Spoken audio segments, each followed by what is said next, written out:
আল্লাহর রাসূল সাহাবায়ে কেরামদের মাঝে বলতেছেন, ও আমার সাহাবারা, একজন মুমিন ব্যক্তি, মুমিন বান্দা, আমার মুমিন উম্মত, তাকে যখন কবরে রাখা হবে, উযিআল মাইয়িতু ফি কবরি, তো মনোযোগ সহকারে হাদিসটা শুনবেন। উযিআল মাইয়িতু ফি কবরি, মুমিন বান্দাকে যখন কবরের মধ্যে যখন রাখা হবে, জাআল কুরআন ওয়া ইনদা রাসিহি, তার মাথার উপরে একজন বন্ধু বসে যাবে, সে বন্ধুর নাম হচ্ছে কোরআন। সুবহানাল্লাহ। বন্ধুর নাম হচ্ছে কোরআন।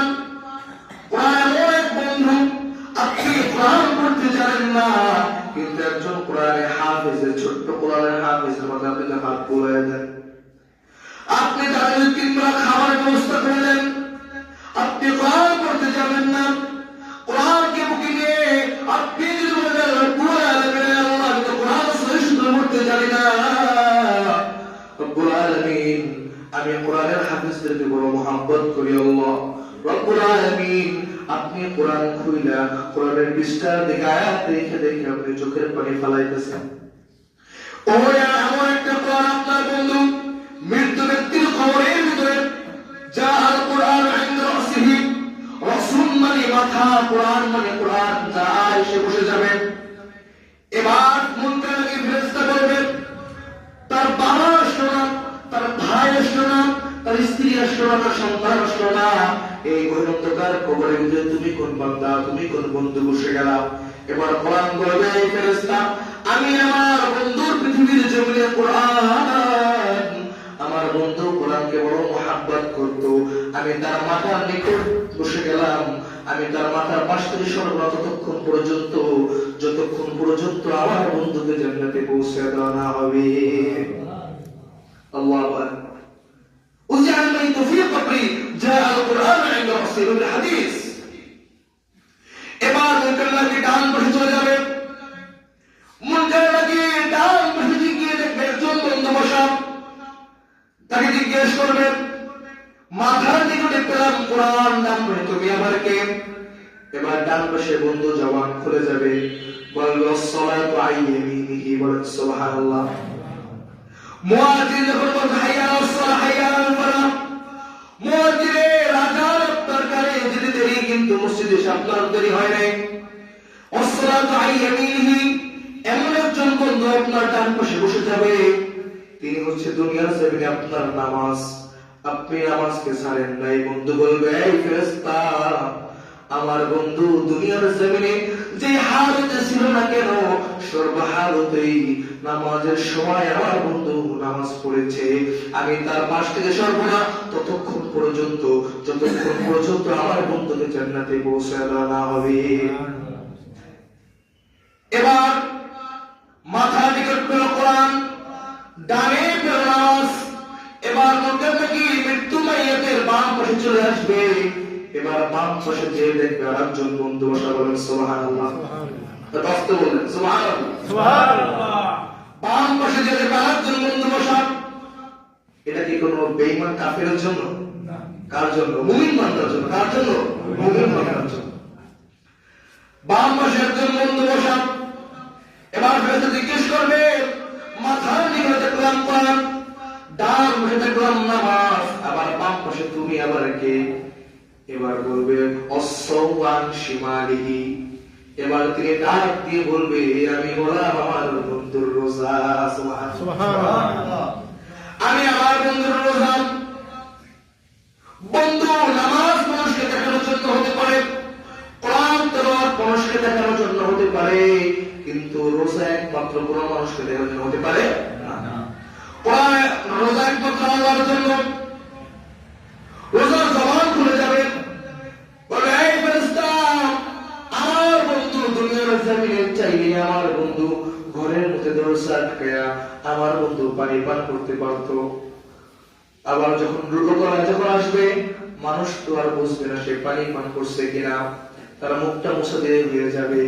আমার বন্ধু চাইলে ডুব দিয়ে তিনি পানি পান করতে পারতো, কিন্তু আমার বন্ধু রোজা, সেই 3:30টায় সারি করছে, এরপরে সে 6:42-7টা পর্যন্ত সে রোজা রাখছে, দীর্ঘ ঘন্টা পর্যন্ত। আমি আমার বন্ধুর রমাদানের রোজা আমি আমার বন্ধুর বাম পাশে বসে গেলাম। এবার লোকটাকে বলো তুমি কি চাও? বলে কোরআন যেটা চাই আমি সেটাই চাই। বলে সুবহানাল্লাহ। এবার বলবে তুমি আর কি চাও? বলে নামাজ যেটা চাই আমি সেটাই চাই।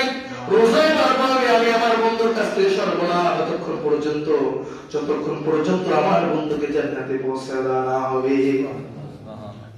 চিন্তা করে দেখতে পারেন, একজন মুমিন বান্দা সে যদি কোরআন অনুযায়ী সে যদি তাকে চলাইতে পারে, তাইলে কোরআন একজন বন্ধু হিসাবে তার কাছে কবরের নিকট বসে যাবে। আমার কথা না, আল্লাহ রাসূল 1450 বছর আগে বলে গেছে, হে আমার সাহাবে کرام, হযরত আবু হুরায়রা, হযরত আলী, হযরত আবু বকর, ওসমান তাদেরকে সামনে নিয়ে হাদিস করার প্রবেশ করছে।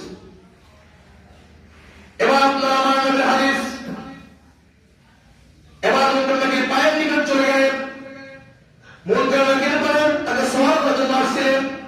মাথার নিকট পেলেন কোরআন, ডানে পেলেন নামাজ, মনে পেলেন রোজা। এবার পায়ের নিকট চলে গেছে। মুনকার নাকির পায়ের নিকট মুমিন বান্দারা যে এই পায়ের নিকট একজন বন্ধু বসে বলেন সুবহানাল্লাহ। পায়ের নিকট আবার কে? কোরআন, নামাজ, রোজা ছাড়া কি আছে? এবার পায়ের নিকট যে একজন বন্ধু বসা, বলে তুমি আবার কে? কয় আমি হলাম ওয়াসাইরুল হাসানাতি ইনদা রিজলাই।